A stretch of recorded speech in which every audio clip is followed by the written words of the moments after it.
Dark Angels and Chaos vs Necrons 1500 points. The Dark Angels were minding their own business when they were approached by a Chaos Dark Apostle and his merry men. And Murder Bot. The Firstborn listened patiently to the highlights of his offer. He offered eternal glory, blessings of power, a great dental plan, and to not be ripped apart by the Defiler. They questioned his sincerity, but after a brief discussion the sergeant decided that they would see for themselves if they assisted in a small skirmish with some Necrons. The Redemptor Dreadnought and Defiler for the most part just stared at each other. About this time the Necrons attacked with surprise, but not agility. The missionary effort saw them coming from a long way away. It just took them a while to get there, and they made the first move. Heavy Gauss weapons fired, Tesla weapons chained lightning, and 10 cultists that were unblessed by Tzeentch died.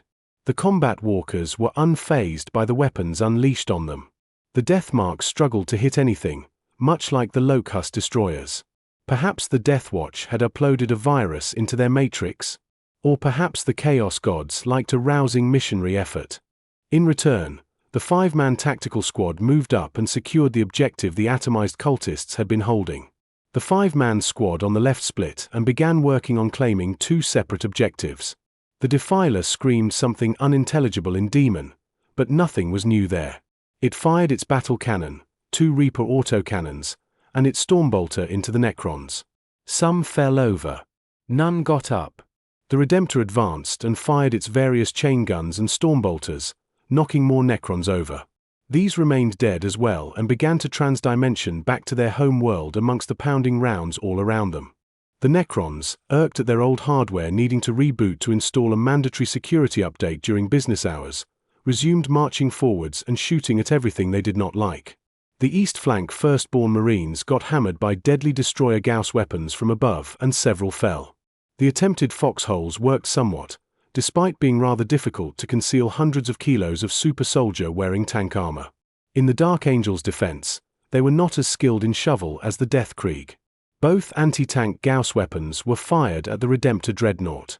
The Dark Apostle offered the protection of the Dark Gods to counter it. The rounds hit, went through the incredibly heavy plate, and the Dark protection failed.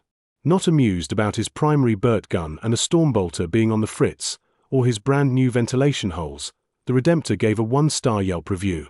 Was promised protection and glory. Fracking Xeno's weaponry went through it. Further disintegrations chewed at the hull before the Skorpekh Lord charged into combat. He raised his mighty blade, weaved it in an intricate death blow dance, bouncing off each time. The Redemptor chortled and smashed the Lord into the dirt with his dreadnought close combat weapon. The Skorpekh Lord, having lost its momentum, was ground into the dirt when it refused to retreat.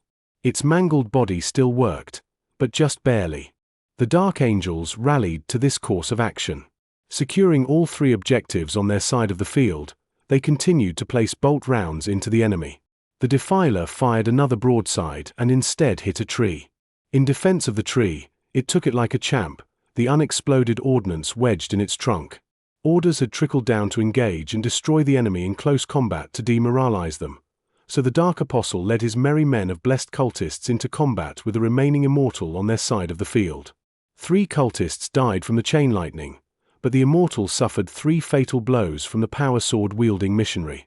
The Redemptor was fouled from its fit of destruction by the Skorpekh's shield generator, then received multiple superficial impacts and retreated in great haste in surprise. The Firstborn snickered quietly to themselves as the big bad Primaris Deathbot ran off. The Necrons, realizing they were losing battlefield supremacy, rallied to their lord. Further rounds from above reduced the damaged Firstborn squad to a heavily wounded sergeant. Deathmarks continued to trade fire with the Marines, but as of yet none of them had done any damage to each other. The Dark Apostle was killed with his men in a brilliant display of atomizing Gauss weaponry. The Dark Angels cheered. In response, the Defiler came out of cover and began blasting away at the Skorpekh Lord.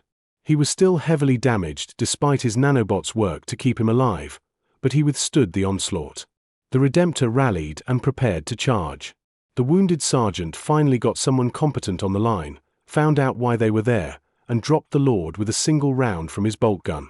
Satisfied that their objective was complete, they sent the Redemptor into combat with the destroyers. It never made it.